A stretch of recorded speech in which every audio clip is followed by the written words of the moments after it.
States is with them all the way, 100%. Whatever they need, we will be there. New Zealand has been a great friend and partner for many years. Our relationship has never been better, and what they're going through is absolutely terrible. So our hearts are with them, and whatever we can do. We're grateful to be joined today by the Vice President. Thank you very much, Mike, for being here. Members of my cabinet, devoted public servants, and angel parents, very important people to me and to a lot of other people. I want to thank you all for being here. Thank you so much for being here. We appreciate it. Thank you. We've gone through a lot. As we take action to restore our national sovereignty and defend this nation from criminal cartels, human traffickers, and drug smugglers, crime of all kinds coming through our southern border and other places, but this is the place. This is the place we have the biggest problem by far. And I want to also compliment the incredible people at Border Patrol and ICE and law enforcement for the job they've done. They've apprehended so many thousands and thousands of people that if we had the proper protection, we wouldn't even have to apprehend. They wouldn't be coming in. As president, the protection of the nation is my highest duty. Yesterday, Congress passed a dangerous resolution that, if signed into law, would put countless Americans in danger, very grave danger. The Democrat-sponsored resolution would terminate vital border security operations by revoking the national emergency issued last month. It is definitely a national emergency. Rarely have we had such a national emergency. Therefore, to defend the safety and security of all Americans, I will be signing and issuing a formal veto of this reckless resolution, and that's what it was. And I have to, in particular, thank the Republican, strong, wonderful people, the Republican senators that were on our side and on the side of border security, and on the side of doing what they have to keep our nation safe. They were very courageous yesterday, and I appreciate that very much. Congress's vote to deny the crisis on the southern border is a vote against reality. It's against reality. It is a tremendous national emergency. It is a tremendous crisis. Last month, more than 76,000 illegal migrants arrived at our border. We're on track for 1 million illegal aliens to rush our borders. People hate the word invasion, but that's what it is. It's an invasion of drugs and criminals and people. We have no idea who they are, but we capture them because border security is so good. But they're put in a very bad position, and we're bursting at the seams, literally bursting at the seams. What Border Patrol is able to do is incredible. I also, by the way, want to thank our military, because our military has been very much involved, as you know. And they're putting up walls, in some cases temporary, in some cases they were supposed to be temporary. They're so good that they're better than the permanent, so we're leaving them. We've really nowhere left to hold all of the people that we're capturing, and we're at a point where we're just going to have to say, with these horrible decisions that we've been handed by people that aren't living in reality, that there's nothing we can do. There's absolutely nothing we can do. We're bursting at the seams. You can only do so much. And the only option then is to release them. But we can't do that either, because when you release them, they come into our society. And in many cases, they're stone-cold criminals. And in many cases, and in some cases, you have killers coming in and murderers coming in, and we're not going to allow that to happen. Just not going to allow it to happen. There has been nearly 2,000% increase in border-related asylum claims over the last decade. Part of the reason is because our country is doing so well economically that people are coming up in droves. The vast majority are rejected, but smuggling organizations making a tremendous amount of money, like they've never made before, are using these people to crash the system. Our immigration system is stretched beyond the breaking point. And as I said, nothing much we can do. We can just do our job and do it well. But there's a point at which, if the Democrats would get in, would be able to make a deal literally in 15 minutes, we could make a deal on changing catch and release, changing the horrible asylum laws that are so unfair, changing visa lottery, chain migration, These laws are just horrendous. I won't explain them, but everybody standing behind me knows exactly what they are. They're dangerous for our country, and they're inspired by Democrats who have to change. 1 in 3 migrant women is sexually assaulted on the journey north.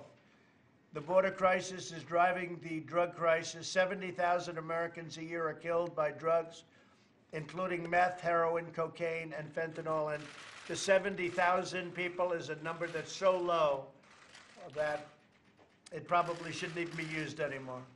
The mass incursion of illegal aliens, deadly drugs, dangerous weapons, and criminal gang members across our borders has to end. We are bringing out thousands and thousands a year of MS-13 gang members and other gang members that are just as bad, where they come into our country, they're able to skirt the border, come through areas where we don't have proper wall, where we don't have any wall at all, and they get into the country and they do a lot of damage in many cases, but we get them out by the thousands, and we bring them back or we incarcerate them. The national emergency I declared last month was authorized by Congress under the 1976 National Emergencies Act. And there haven't been too many that are a bigger emergency than we have right at our own border. Consistent with the law and the legislative process designed by our founders, today I am vetoing this resolution. Congress has the freedom to pass this resolution, and I have the duty to veto it, and I'm very proud to veto it. And I'm very proud, as I said, of a lot of Republican senators that were with me. And I'm also very proud of the House. The Republicans in the House voted overwhelmingly in favor of a secure border. Since 1976, presidents have declared 59 national emergencies. They often involve protecting foreign citizens in far-off lands, yet Congress has not terminated any of them. Every single one of them is still in existence. And yet we don't worry about our land, we worry about other people's lands. That's why I say America first, if that's okay, America first. The only emergency Congress voted to revoke was the one to protect our own country. So think of that. With all of the national emergencies, this was the one they don't want to do. And this is the one perhaps they should most do. We're joined today by many brave law enforcement officers, including sheriffs and just people that have been just tremendous backers of law and order, which we have to have. We're also joined by friends of mine, Marianne Mendoza, Kent Terry, Laura Wilkerson, Sabine Durden, and Steve Ronbeck. And I'm going to ask Steve to say a few words, and I'm going to ask some of the folks behind me to say also a few words as to the importance of what we're doing. There's nothing more important. As I said, I was elected on by a very, very great group of American people. Millions and millions of people, because they want security for our country, and that's what we're going to have. I'd like to ask Secretary Nielsen to say a few words, and then Attorney General Bill Barr, and then I'd like to go to some of the folks behind me, and perhaps you'd have something to say, and then we're going to sign something that's going to give us safety at our border. Secretary? Sir, I just want to thank you and the Vice President for your leadership and your constant support of the brave men and women, not only represented behind you on the very front lines of our country, but of CBP and ICE. The fact that this is an emergency is undeniable. We have not seen this type of flow. As you know, it's predominantly families and children, which means that there's a very unique and dangerous humanitarian crisis at hand, in addition to the security that you just described in your remarks. So we have a duty to know who comes in our country, and we have a duty to ensure that the flow is safe and orderly. That's what you've attempted to do. That's what you've demanded that Congress do. And I just, again, ask Congress to please pay attention. We've given you the facts. The system is breaking. Security is risk, and the very humanitarian protections that we hold dear in this country are at risk in terms of our ability to provide those to vulnerable populations. So, Mr. President, thank you always for your leadership and great support. Thank you very much. Thank you. Bill? Mr. President, your declaration of an emergency on the southern border was clearly authorized under the law and consistent with past precedent. As you said, the National Emergencies Act directly authorizes the President, gives broad discretionary authority to the President to identify and respond to emergent circumstances that require a decisive response. And the humanitarian and security crisis we have on the border right now is exactly the kind of emergency that presidents are permitted to address under the National Emergencies Act. As you alluded to yourself, in the past 40 years, there have been 59 emergencies declared. And many of these have dealt with political conditions in countries like Burundi, Sierra Leone, Belarus.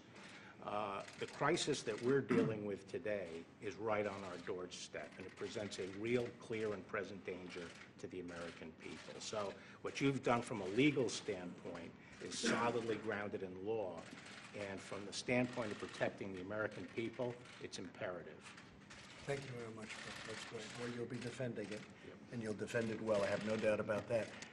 Would anybody like to say something? Why don't we start with Mike? Well, thank you, Mr. President. I don't know that I've ever been more proud to be standing next to your desk than I am today. Thank you. To be standing with these courageous Americans and with these extraordinary angel parents. We have a crisis on our southern border. The reality is it's not only a crisis of illegal immigration, criminal elements are coming across our border, the flow of drugs. Now, drug overdose is the #1 cause of death for Americans under the age of 55. So the crisis on our southern border is a crisis all across this nation. Add in human trafficking and all that comes with this crisis, justified the President's declaration of a national emergency. This is affecting all of the people of the United States.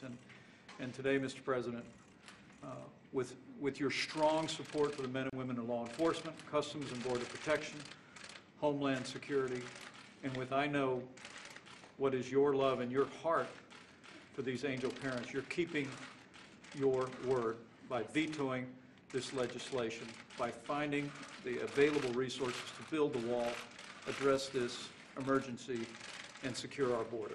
And I know I speak on behalf of all gathered here, people all across this country. I say thank you for keeping your word, Mr. President. Thank you. I appreciate it.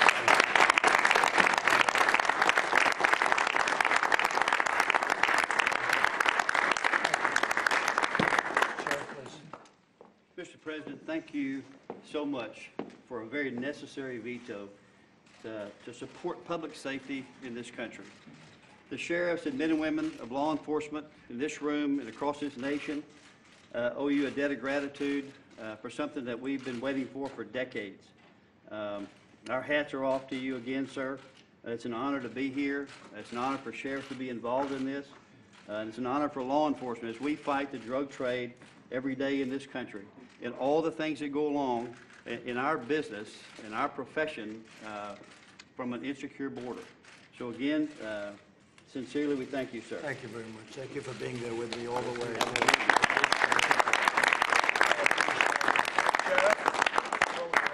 Thank you. Mr. President, I can't thank you enough on behalf of America's sheriffs. As you all know, there are men and women in law enforcement across this country that are fighting a battle every single day. They are in the trenches. While we Americans only make up about 7% of the world's total population, about 68% of the world's total drugs are consumed here in the United States every year. This is not political propaganda. We have a dire crisis on our southwest border, and America's sheriffs stand behind the President of the United States 100%. He has had our back, he's had the Americans' back, and we stand behind you solidly for what you're doing here today. This is unprecedented for a president to take this type of action, and we commend you, we applaud you, and I salute you, sir.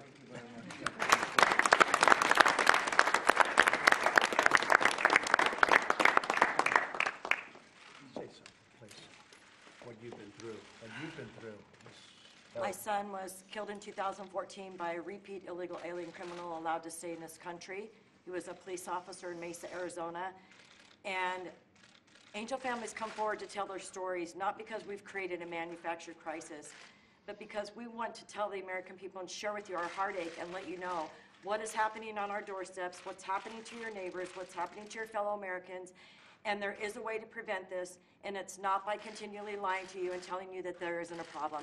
There is a problem, it's a national emergency, and thank you. Thank you very much.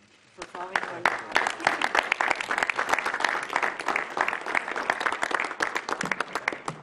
Please, go ahead, please. Mr. President, I echo the sentiments. Thank you for all the support. This has been something we're not used to for the last several years, to have this kind of support. This is what we say in Arizona is this isn't about immigration anymore. This is about drug trafficking and human trafficking into this country. If you care about human rights, you should absolutely care about border security. Human beings their rights are being violated on that border every day. And I know I speak on behalf of the Arizona Border Sheriffs that I challenge our congressmen and women and senators to come down and see firsthand what we're dealing with. See it for yourselves before you cast your vote. And you'll see that we are dealing with a crisis, and we're fighting every day alongside our federal partners, our local partners, sheriff's offices, to take care of this. So thank you, Mr. President. Thank you. Thank you. Great job. Great job. Sheriff? Mr. President, I've been a sheriff for 21 years, and I've been dealing with Congress for 21 years on this issue of immigration. A lot of people have listened over 21 years, but Mr. President, you are the first person who's taken action. And you have given us back our footing in law enforcement, but you've also given the American people back what they deserve, which is to be protected. And signing this today, I can't tell you how much it means to all of us in law enforcement. But importantly, Mr. President, when I hear people say, this is all manufactured, it's all this and that, no, it's not. In my county alone, one city, we have, on average, on second shift at our hospital in Bedford, Massachusetts, 15 to 20 overdoses on second shift every day. And this is going on, that's one example that's happening all over the country. But Mr. President, you have stood up and you've taken the action. And the American people are behind you, we're behind you, and thank you and God bless you for what you're doing. Thank you, man. Thank you. Thomas Murphy, where's Tom? Tom Murphy? Tom? Where's Thomas? You had a horrible ordeal that you just went through with your son. Mr. President, I'd like to tell you and tell the public that if you don't think it can happen to you or your family, I have a quick story. Yeah. I've been with the state police for over 30 years, working narcotics and gang task forces and supervised those for 22 years. My son grew up with depression issues and some mental health concerns. He's self-medicated with marijuana. At 18, and his father, me, had him arrested a few times along the way. When he turned 18, he moved out the day of his birthday when he turned 18 years old because he knew Dad had rules, and one was no drugs in the house. He moved out, stayed with some friends, got a job. He had a work-related injury where he severed 4 fingers, and he was introduced to opioids. So he was battling 2 things, actually, mental illness and the opioid addiction. Afterwards, he finally came to me, and for the first time in his life, he said he needed help. We sent him to a rehab facility for only 30 days because that's what our insurance would pay for at that time. He came out of rehab. Everything was fine for approximately 3 months. The craving was too much for him. He got a hold of some heroin that was laced with fentanyl, and he died on December 13th, 2017. So I'm here to say, as far as stigma goes and narcotics, and it's not going to happen to me, it's not going to happen to my family. My father's a retired minister of 45 years. My sister is in the medical field. My brother's in law enforcement. No one even smokes in our family. No one's ever been arrested. It happened to me, it happened to our family, so it can't happen. That's how horrific and addictive this drug is. So anything you can do to help us and families like us is greatly appreciated. He's coming through the southern border, folks, all through the southern border. Thank you very much. Mr. President, thank you very Yes, much, please. sir. This is the first real step in confronting the heroin drug crisis in this country. We're going to make real strides after this. I'm the sheriff of your home of Camp David, Frederick County. right. We suffer the same problems there, and I'm convinced without what you're doing here today, every county becomes a border county. Thank you, Mr. Thank President. you, Sheriff.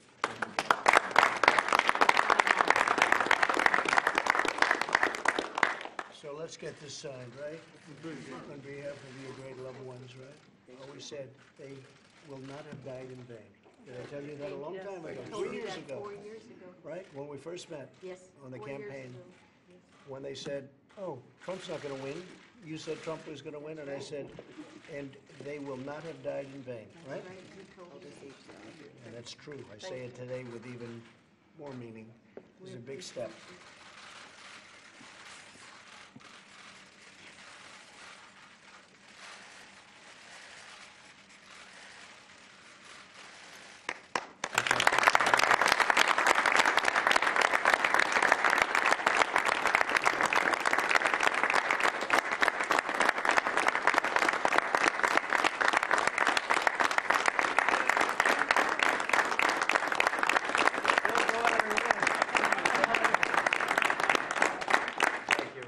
Thank you. That's a big step.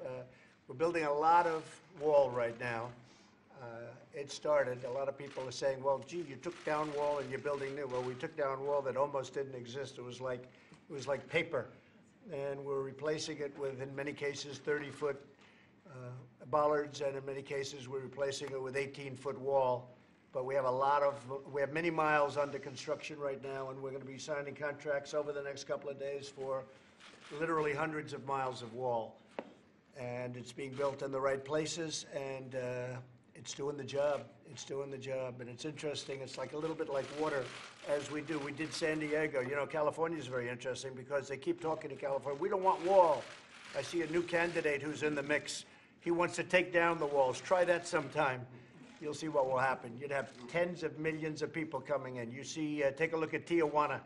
Take down that wall. You want to see a mess? Take down that wall. You'll see what will happen. Right now, we have thousands of people are in Tijuana trying to get in. They're not getting in. So as we build it, it gets better and better, but it gets really to a point, and they come to a point, but you can control that point. And this is serious stuff. This is, we're able to do it cheaper, better. It's better wall. It's different from what you've been watching going up. We had to take the old plans. We didn't want to stop. So we took the old plans. We didn't like it. This wall is a beautiful looking structure. It's much stronger, and you can build it faster and cheaper. Other than that, what can I say, right? It's going to be great, and it's going to have a tremendous impact. And on top of that, I have to thank the Secretary and all the people that have worked so hard, because what you do on the Border Patrol, what you do, what those patrol agents and what the ICE folks do, and taking people out of the country that nobody wants to talk to. Even some of the sheriffs say, you know, if you can get ICE to do it, you don't mind if they do it, right, Sheriff? As tough as you are. These are tough people, and they're great people. These are people that the ICE folks that take such abuse from Democrats and some others, they love our country as much as anybody loves our country. So we're building a lot of wall, and we're taking good care of our people, and we're doing, at point of entry, a tremendous amount of work. We're already in contract to buy, they make pretty incredible new equipment for drug detection, where you can find out what's in the wheel of a car, where it is, where it's in the engine, where it's in the hubcaps. I mean, we have some incredible stuff. Plus, we have also, we're getting dogs, more dogs, believe it or not. I still say, is that still true? There's nothing replaces a good dog, is that right? I'm buying this equipment for very expensive, but we haven't been able, it's true, we haven't been able to match the dog. I've seen out at Secret Service where they showed me the dogs, certain types of German Shepherd, very specific types of dog, but what they do is they'll run by 15 boxes, all empty, except one. And they'll be very, very strongly sealed boxes. And they'll come running full speed and stop like on a dime. They know the drugs are in that box. It's the most incredible thing. So we're spending hundreds of millions of dollars on equipment, but I will say this, it's not as good as the dogs. But as you know, we're getting you, so you can have the best equipment, but we're getting a lot of dogs for the various entry points also. So with that, I just want to thank everybody for being here. In particular, I want to thank you folks, because you have been, and please say hello to all of your friends that have been with us really from day one. What you've gone through is unthinkable, and I appreciate it. And you're strong people. You're strong and you're proud, and your kids are, you know, looking down on you right now, and they're very proud of their moms and their dads. You know that, right? They're very proud.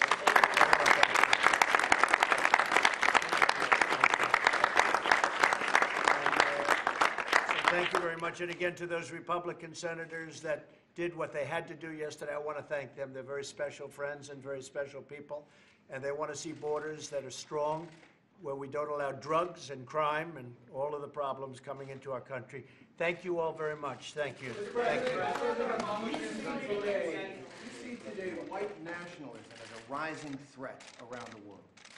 I don't really. I think it's a small group of people that have very, very serious problems. I guess if you look at what happened in New Zealand, perhaps that's a case. I don't know enough about it yet. They're just learning about the person and the people involved.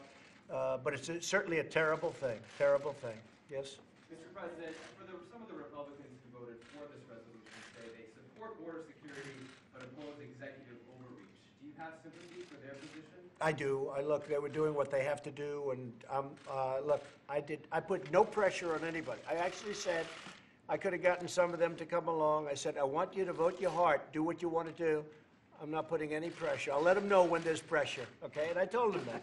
So when I need your vote, I'm going to let you know. I didn't need the vote, because we all knew it was going to be a veto, and they're not going to be able to override. It's going to go very quickly. And we have a great, as your Attorney General just said, the case is a very strong case, very powerful case. It was, I think, actually, national emergency was designed for a specific purpose like this. Absolutely. So we have a great case, and I think it's going very. I mean, ideally, they shouldn't even sue in this case. You want to know the truth? They shouldn't be suing on this case, but they will because they always do. We want border security. We want safety. We want no drugs. We want no human trafficking. Okay. And on just one follow-up on New Zealand, the killer in this tragic incident wrote a manifesto, apparently. Did you see that?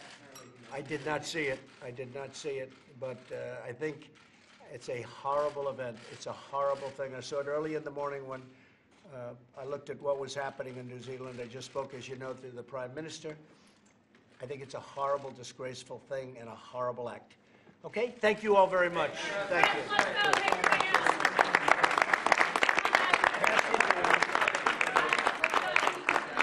Thank you very much. Hey, Bill, you better take.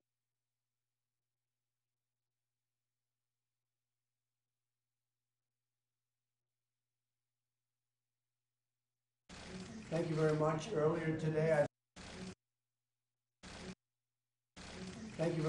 Earlier today, I spoke with Prime Minister Ardern of New Zealand to express the sorrow of our entire nation following the monstrous terror attacks at 2 mosques.